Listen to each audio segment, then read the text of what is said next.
po tayo kay dating Secretary Alunan at ngayon ilang buwan na lang, isang buwan na lang mahigit. Ha?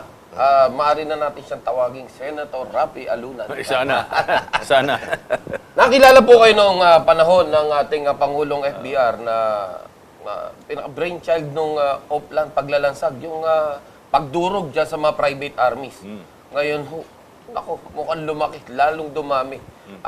Ano ho ang magagawa nyo if in case makabalik kayo sa Senado? Ito po ba, kasi dati kayo nag-implement lang eh. Hindi ako babalik sa Senado. First time pa lang ako pupunta sa Hindi, Senado. what I mean, babalik sa gobyerno. Gobyerno. Well, actually, again, executive oversight ito. Kasi ito yung mga plano at mga polisidad ng executive branch. No? So, ang tatanungin natin dyan is, anong ginagawa ninyo para sa peace and order at saka sa development, national development? Kasi yung mission na yan is the same for every administration. Walang tigil yan eh. Peace and order will always be a problem. And national development will always require concentration. Actually, yung sa executive po kasi, parang sila pa yung isang party sila nung party pa sila nung, kumbaga, yung gumagawa rin ng mga private armies na ganyan, yung some of the executive officers. Kasi the electorate must remember this importante. You elect the wrong person, they will appoint also the wrong person. Kaya't gugulo lang lalo ang Pilipinas at ang pamahalaan. So, kaya't pag-isipan niyo na mabuti. Pero bakit to sa Davao na nagagawa? Very good. Because the people of Davao elected the right guy. And they kept on re-electing him. Kasi magaling eh. And si Digong Duterte and I were partners sa Peace and Order noong panahon ni Presidente Ramos. Ako yung National Peace and Order Council Chairman at saka siya yung Regional Peace and Order Council Chairman ng Region 11. At kami yung sinuportahan ko siya sa ginawa niya doon sa Davao to clean up Davao of criminals, of insurgents, of terrorists, at mga skalawag sa gobyerno. Pero at that time, grabe ho ang Davao, di ba? Killing field. Araw-araw may namamatay. At sigaw ng mga taga Davao, protect us. Protect us. Kaya sabi namin kay Digong, extraordinary times call for extraordinary measures. So if your criminal justice system is broken, you have to apply the iron fist. No? Pero just make sure that you're still within the bounds of law. Bigyan mo sila ng one chance. And hopefully they don't resist arrest. And if they resist arrest, bahala na sila sa buhay nila. Oo naman. Pag nasa legislation na kayo, Secretary, yung matagal na debate tungkol sa pagbabalik ng death penalty, anong take nyo ron? I'm in favor of the temporary restoration of the death penalty, particularly against the following. Number one, yung those involved in drugs, no? Especially yung mga drug lords, drug syndicates. And we have to work with international law enforcement agencies kasi transnational crime ito eh. No? Pilipinas is only one of the areas where they are operating. Pangalawa, those who are responsible for heinous crimes, mga kidnapping with murder, rape with murder, no? Tapos yung crimes against humanity, yung mga terorista na maski saan na lang, bomba rito, bomba doon, they don't care about who gets victimized, no? And for those who have sworn to uphold the law and have broken the law and have joined the dark side. Yung gaya yung mga nagtatanim ng yung mga nagtatanim ng drugs, yung mga planting. Yung mga kasama sa mga sindikato, the protectors, the accomplices, the accessories, pati mastermind. Some of them are the masterminds. Dapat silang unahin eh. Pero laki, may narinig ka na bang mastermind na nakulong tungkol sa drugs? Wala ba? Kaya nga, it's an Puro mga ipis lang yung mga nakukuha. that's why it's an implementation problem. That's why malala yung problema. You can tell already na kung yung sa itaas ay hindi nahuhuli, mga small time lang, alam mo na kung gaano kalala yung problema. So, do you think, sir, na ang problema nasa batas or nasa... Hindi sa batas, nasa implementation. Nasa implementation niya. Nandun sa sa enforcement. Dahil kayang bilhin eh. Kayang bilhin ng dami ng pera ng mga drug lords, yung ating mga otoridad. Pero yung restoration ng death penalty requires a law. Yeah. So, yun ang magagawa nyo. Napakalaking bagay nun kapag pero siyempre, alam Pero mo kung naman hindi yung ba- Catholic Church, kontra na naman. At saka, pag nagtagal tayo sa debate niyan, Secretary, may Hindi rin binabanggit eh. kanina. Kasi I can use Catholic doctrine also to explain why the temporary return is necessary. Kasi that's called under the rules just cause. And applying the moral use of force requires certain conditions. But the moral use of force is allowed by Catholic doctrine to protect the common good. And if the common good is constantly threatened, kasi yung criminal justice system is criminal rather than more of justice, ay di gagamitin natin yung doktrina na yan.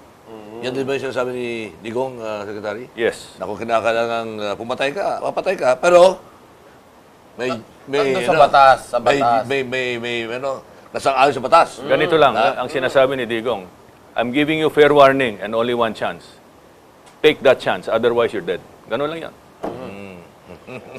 Pag pumalag ka, may patutunguhan ka, may paglalagyan ka kay Digo. Tama nga naman, kasi criminal kausap mo eh. Oo. Eh, wala namang iniisip na kabutihan niya sa kapwa. Doon sa mabibiktima nila. Bakit mo nga naman iisipin yung kapakanan nila na sila hindi pwedeng mamatay dahil sa bitay? Anak ng pitasyo ko. Samantala yung mga nagiging biktima nila, mga inosente naman. At saka, Secretary, di ba pag may namamatay na tulak ng droga, wala namang nagreklamo sa komunidad. Takot siguro. Natutuwa sila. Natutuwa, pero hindi sila pwede mag-react dahil takot. Dahil nadali yung salot ng lipunan. Gano'n eh. Di ba? Pero, isa pa ho, yung tungkol naman sa mga... Nakikita nila sa bilibid eh. Yung mga drug syndicate, sa mga loob drug mismo. lords na doon sa loob eh, still Nag-ooperate. nag-ooperate pa sila. Kaya't bilibid or not ang tawag dapat naman. Binibitor na, tama. Grabe, kumbaga talaga makikita mo yung power ng salapi. Tama. Kahit nasaan ka dito sa ating bansa. So, sir, yung hindi po ba dapat na problema pa rin ng batas yan na kailangan bigatan natin?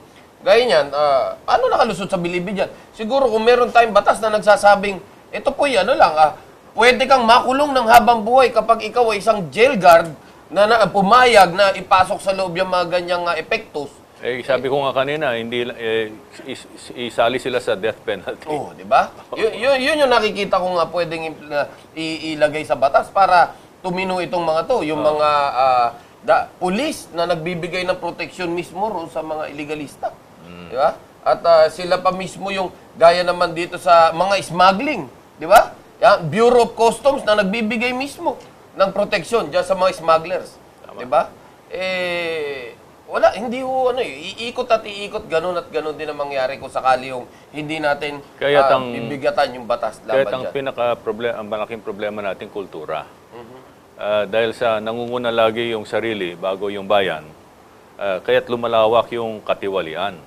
Yung katiwalian na yan spreads out into criminal activity. No? Kaya't yung ating mga government authorities na sumumpa to protect the country and the people, na lumipat na sa mga criminal syndicates na dapat nilang upakan, sila dapat unahin dyan sa death penalty na yan. Napakagandang pakit. Pero sir, ito po medyo mabigat-bigat na to. Paano nyo naman na haharapin yung, alam naman natin dyan sa Senado, kapag nakapasok kayo, paksyon-paksyon po dyan. Kapag hindi nila type yung gusto nyo maipasang batas, talagang pagkakaisahan kayo at lagi kayong walang quorum, kaya kapag kayo'y nagsalita at tumayo, kayo'y kolorum. Yun ang mangyari dyan. So, paano nyo naman po i-deal ito kung sakaling sa inyo mangyari yan? Are you willing to go head on with this kind of trapos? Ganito na lang sabihin natin, Benny, I will cross that bridge when we get there. Pero may pagkakataon naman yung taong bayan to elect the right people in May, no? Baka sakali matsambahan ng lipunan na makaka-elect sila ng mga matitino at mahusay, I will not have that problem. But in case I'll have that problem, I'll cross that bridge when I get there. Ano magiging itsura ng alunan sa Senado?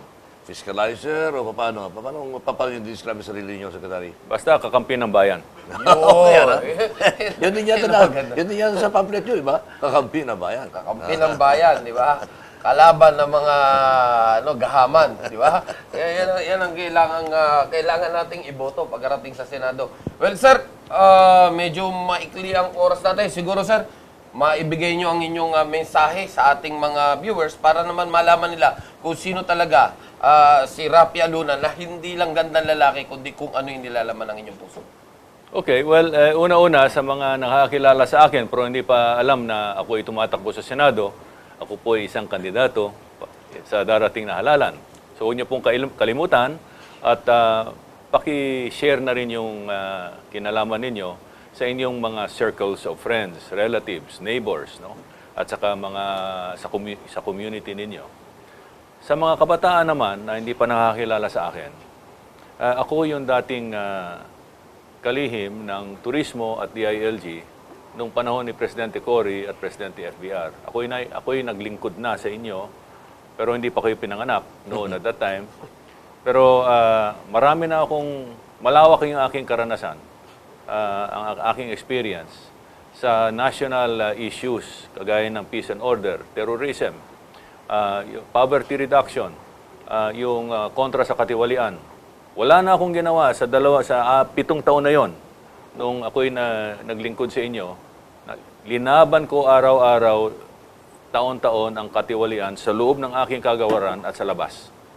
Kaya't ako'y ibig uli maglingkod sa bayan dahil ako'y matanda na at ayokong mamatay. Ayokong mamatay na hindi ko masasagot yung tanong ng aking mga apo. Lolo, ano bang ginawa nyo para pagandahan yung aming kinabukasan? At least I'd like to be able to tell them that I tried my best to give you a better Philippines. Yan. Napakasarap pakinggan na meron tayong senador na ganyan na may malasakit. Hindi yung aakyat ka ng stage tapos mambobola ka lang at siyempre sisenyas ka kung anong partido mo, iboboto ka na. Hindi po ganito si Raffy Luna. So, sir, looking forward na Thank you. magkaroon uli ng, kumbaga, yung dati Tiger Cub tayo eh. Ngayon, sana naman, susunod, maging Dragon Cub naman tayo. Kumbaga, yung, di ba? Yung talaga makita natin yung pag-asenso muli ng Pilipinas. Babalik po tayo.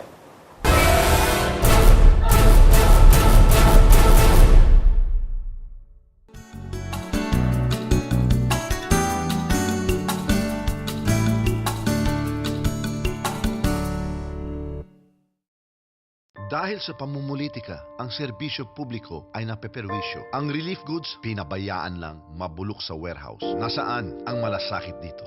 10 taon ng kontraktual, walang benepisyo.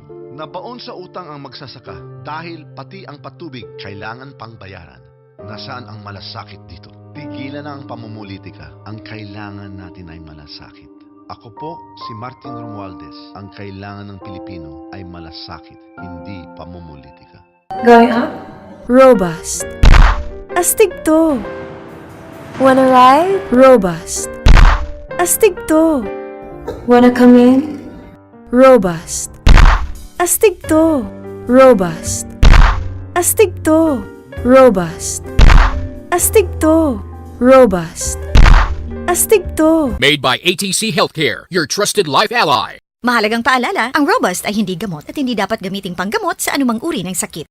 With proper diet and exercise, ugaliing uminom ng ATC Coenzyme Q10 everyday. ATC Coenzyme Q10, you're in good heart. Made by ATC Healthcare, your trusted life ally. Mahalagang paalala, ang Coenzyme Q10 ay hindi gamot at hindi dapat gamiting panggamot sa anumang uri ng sakit. With proper diet, exercise, and the right nutrients, ang ATC Fish Oil ay may omega-3 fatty acid, mapapangalagaan ang puso mo. ATC Fish Oil, love your heart. Made by ATC Healthcare, your trusted life ally. Mahalagang paalala, ang fish oil ay hindi gamot at hindi dapat gamiting panggamot sa anumang uri ng sakit. In the showbiz industry, there are 2 rules. 1, stand out, pakita mong magaling ka and deserving ka sa industriya. And the second one, fat out. Kailangan mong i-maintain ng slim and healthy body dahil too much fat, bad for the health. Kaya naman ang secret ko to stand out, aside from proper diet and exercise, Fat Out. Fat Out has sweep and shred formula that contains psyllium husk and green tea extract. I stand out. Stand out with Fat Out. Made by ATC Healthcare, your trusted life ally. Mahalagang paalala, ang Fat Out ay hindi gamot at hindi dapat gamiting panggamot sa anumang uri ng sakit.